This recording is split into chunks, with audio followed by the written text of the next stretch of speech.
As you can imagine, there were a lot of cheers, but this was a very muted celebration here. Elizabeth May just made history. She is the first Green Party member to become a member of the House of Commons. She's the leader of the party. They put in so many resources into this particular campaign, in this particular riding. They devoted all the financial resources as well as the labor, the volunteers that they had in this riding. And she only left this riding for 9 days to campaign across the country. It was really locally focused.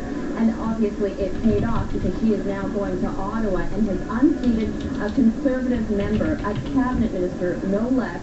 And think about it, in the last election she tried to unseat Conservative Peter MacKay, didn't win, but did have a significant impact and was able to get some federal funding for her campaign here. But she has been very successful tonight. She's unseated Gary Lunn, and right now there is a party, but like I told you, it is very muted. I think that they're more dismayed about the Conservative majority that is going to Ottawa. And so it's not quite the celebration that everybody thought it would be here. All right, Robert Gill. Still a historic night for the Green Party. Elizabeth May winning her seat in Saanich Gulf Island. We're going to check in with some other notables across the country and their ridings and how they've done. Eric Sorensen has some results for us. Eric. All right, Donna, there are many. We're just going to first, let's have a little quick look at the map of Canada if we still have it. How is that changing tonight, just at a glance? It's a lot more NDP orange than we've seen in the past. Looks like the Conservatives have won up in the Yukon. That's one worth watching. NDP has held in Western Arctic. Nunavut, the health minister, Aglukak, has held on to that one. But that's a look at the map as we pan across that. Let me look at that little red dot right in the middle of Saskatchewan. They did it. Ralph Goodale, even when all the Liberals were going down, let's have a look at his board. Ralph Goodale has hung on to win again. The last of the Trudeau Liberals, first elected in 1979, or 74. 1974 for Ralph Goodale. He went back to provincial politics for a while, but there's somebody that might stand in as a temporary leader for the Liberals if they're looking for one. Other notables, Simcoe Gray. Kelly Leitch has defeated not just the NDP, but Helena Georges. She had a very tough time, drummed out of the Conservative Party, now drummed out by the voters. Chilliwack Fraser Canyon. Mark Strahl, you might recognize that name. Chuck Strahl, his dad, retired this year, and walking right in his footsteps in the same riding in the Fraser Canyon area, Mark Strahl. How about that? Markham Unionville, one Liberal who did hang on in the GTA, John McCallum, former Royal Bank economist, beating all comers. He won by 25% last time. This time he won by only 3%. So even where the Liberals have won some races, they were very close. If we have anything else you want to see right now, I'm ready to start with them. All right, Donna, back to you. All right, thanks, Eric. We're going to go back over to Saanich Gulf Island for Elizabeth May's victory speech.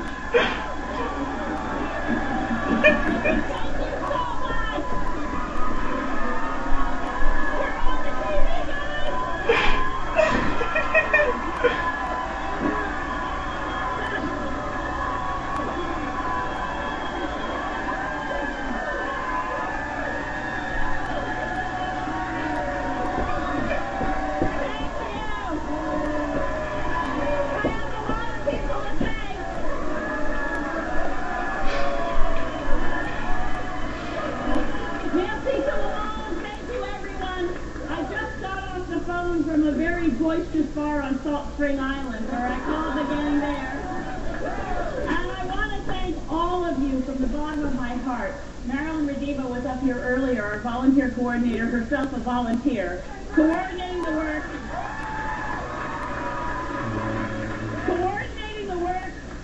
And listen to this, Canada. Listen to this. Coordinating the work of the 1,000 volunteers on the Saanich Peninsula, the 700 volunteers on Salt Spring Island, and altogether 2,000 volunteers from Saanich Gulf Island who today made history.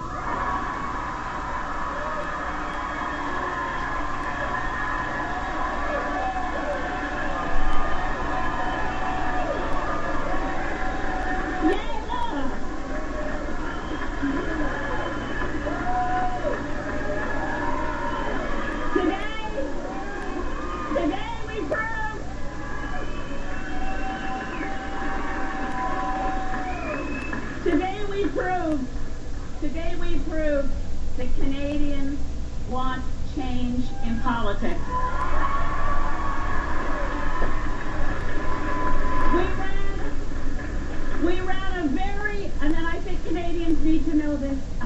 all know this, we ran a very non-partisan campaign. We ran a cooperative campaign. I need to start by sharing with you that I had a very gracious telephone call just moments ago from Gary Lunn congratulating me on this victory.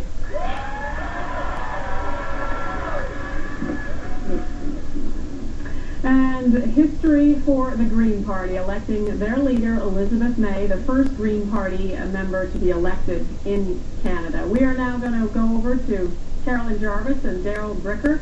Our huge exit poll that we have, more than 35,000 Canadians. We asked them what they wanted as the outcome of this election, to be a majority or a minority government. Well, we know the answer in terms of votes. What did we find out, Carolyn? Well, we wanted to know from Canadians who voted today how they were feeling, what their appetite was for change, and whether or not tomorrow morning they'll wake up happy. And what did they say? Well, actually, 56% of Canadians say that they'll be waking up happy because they wanted to have a majority government. And they got that indeed. And what was driving them when they were heading to the polls? We talked a lot about voter fatigue. And so one of the questions we asked them was, I hope somebody wins a majority so I don't have to have another election for a while. Well, as we saw with the NDP vote, there was a fair amount of anger behind that. For the Tory vote, it was really a certain group of people who were saying, I want stable government. I don't want to have to go to the polls again for a while. So they were voting for for not having to go to the polls for a while. And tally this up on the left side of the screen here. That's 64.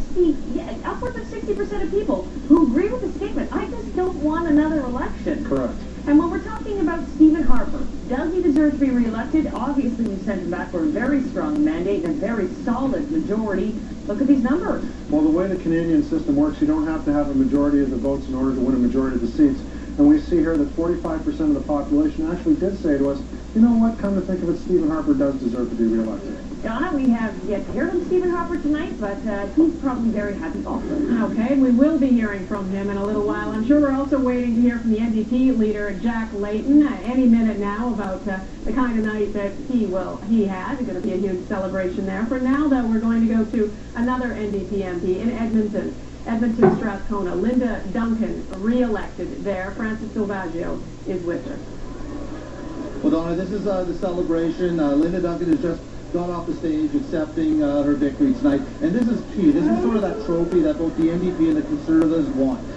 Linda Duncan took this surprisingly back in 2008 by a very slim margin. And tonight, she's increased that margin. She takes it yet again. So the NDP retains that very small piece of orange NDP pie in this sea of Conservative blue, which at the end of the night, we were all watching to see if it was going to make a difference. It didn't, but it is big bragging rights, and it is in the center of Conservative country. So a big win again for the NDP. Donna? All right, Francis Silvaggio, thanks very much. We're going to head over to Toronto, where Mike Drolet is at Jack Layton's NDP headquarters. We're just waiting to hear from the NDP leader. Mike. Yes, we're here indeed. I'm just trying to figure out exactly when Jack Layton's going to be just coming out to speak to his supporters. We're hearing now it's going to be a couple of minutes. Quite the day for the NDP. Certainly they didn't expect to win 105 seats, and they do have a lot of work left with them. I asked Carl Belanger, who is the press secretary for Jack Layton, what he was going to do, and of course he's very confident that he can get his the rookie Quebec MPs in order to try to get them up to speed with how things work in Ottawa. But they do have a lot of work ahead of them because a lot of them, they don't speak French very well, so it'll be interesting to see how they handle Quebec politics. So once again, we're waiting any minute to hear from Jack Layton to see what he has to say, but quite a remarkable night here, Donna. Thanks, Mike. I want to bring our panelists in. The NDP looking to have, what are the numbers now we've got for the NDP? 105 MPs. Do not adjust your second. Do not adjust your second. Thank you, Goldie. How many of them know what they're in for? They better have a good whip. Yeah. You're absolutely right. It's a good thing that the New Democrats had a good, strong base of members of Parliament going into this with about 36. Those folks will be the backbone. Right. If I know the way the New Democrats work, they'll assign each of those 36 to one of the new members, and of course, some of them are going to have two. Right. And those folks will be responsible for teaching those members of Parliament the ropes. Now, that said, we do have the 4 years to figure all of this out, and suffice it to say, there are going to be bumps along the road. There are going to be mistakes. But most certainly the New Democrats will work through them as they mature into this new role as opposition. You can talk about staff all night long. They all need to be staffed up too, and that's That is going to be a huge challenge. And we're a unionized staff environment within the New Democrats. Shocking. Which is going to cause an additional level of interesting problems. Oh, we're not even there yet. We're not even there. This is something that we dropped, the thread we dropped before that I want to pick up on. That's the per vote subsidy, which is something that's going to, the Tories have said if we get a majority, we're going to introduce this, which will have... We're going to get rid of it. I'm not quite sure why that became an issue with the Tories. Let's talk about the effect that'll have on some of the parties. Well, first of all, I'm not sure that the Tories will lead right now with that. If they do, it seems to be a ridiculous thing to do.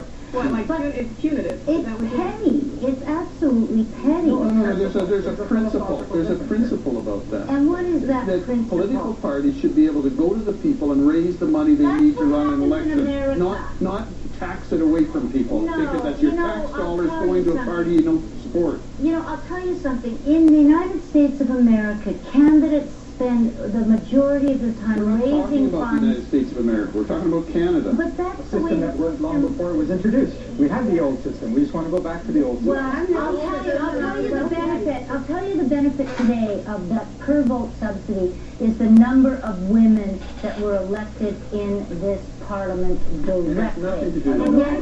Absolutely, it does. Subsidy. What does it have to do with it? It has to do with, you have to look at what we got rid of. We got rid of big corporate and big union donations, and we said in return for that we were going to have a public base for parties to operate from so that they can build their policy, build their nation without having to be beholden to political action committees and lobby groups. And in the United States, they have that problem because they have most of their monies, they have to start raising in the millions of dollars through political action committees, so it's very difficult to have policy just built for the ordinary person, and that was the quid pro quo. So we did get rid of big corporate and union donations, and we created a public climate, which has actually worked very well for all the parties. If Elizabeth May is there today... for the Bloc Quebec bloc. They were subsidized. Okay, but you can't use that argument Well, not now. I understand that. I know. But the point is that the system is not the system that I think that we were accustomed to, which is money follows message. Political parties should be no different than businesses. You need to have a message. Business and labor put $25,000 reform that on the table. You can reform that piece. And we did. But it was reduced. There was limits. There's limits in Canada. It's not like the United States. There's limits in Canada. Exactly. It is very different because of the legislation that we brought in. And it's been good legislation. I want to bring in, while we wait for NDP leader Jacques Layton to speak, I want to bring in Jacques Bourbeau, who is in Calgary at Stephen Harper's headquarters. What are you hearing from strategists there, from people around you, Jacques?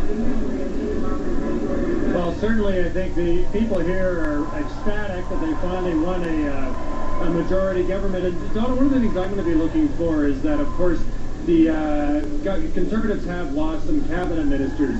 So what are they going to do with that? Because one of the things I've noticed since Stephen Harper has been in power is that he has not, he's really not demoted many people from his cabinet or promoted people in. When we have cabinet shuffles, it's really just moving the deck chairs around a little bit. So for me, one of the things to watch for once Stephen Harper gets back to Ottawa is what is he going to do with his cabinet? How much, how many new faces we see in that cabinet? He's lost Lawrence Cannon, for one. That's a big one. Absolutely. And the other dynamic I think is going to be interesting with the NDP now as official opposition is I think there's going to be more of a stark ideological divide between the government and the official opposition. And also a thing to watch for is all those new Quebec, NDP MPs from Quebec. How much are they going to push Jack Layton to start demanding some movement on the constitutional file and other things that Layton was talking about during the campaign? So for Stephen Harper, it's going to be a different experience because he's going to be facing a party, an official opposition that I think is going to have a very different lines of attack than the Liberals did. Goldie, what do you make of that? I think we haven't talked much about the dynamic between Mr. Harper and Mr. Layton. I think it's an area in which... What is the dynamic? What's their relationship like? You've heard they have a very good relationship. Do they? It's not well known, but I know that they meet quite often and have a beer? It's cordial, but the dynamic... I don't think they have a beer. But they have a better relationship than Michael Ignatius and Stephen Harper. And certainly a better relationship than is known in the public. And what's the basis of that? Trust. Well, I think that, it comes right back to where we started originally on this whole discussion about the need in minority parliaments to work together. And the Prime Minister, despite all the criticism he gets, you know, about being autocratic and stuff, he has proven over almost 5.5 years, that he can work with people like Jack Layton. But there has been a paradigm shift here.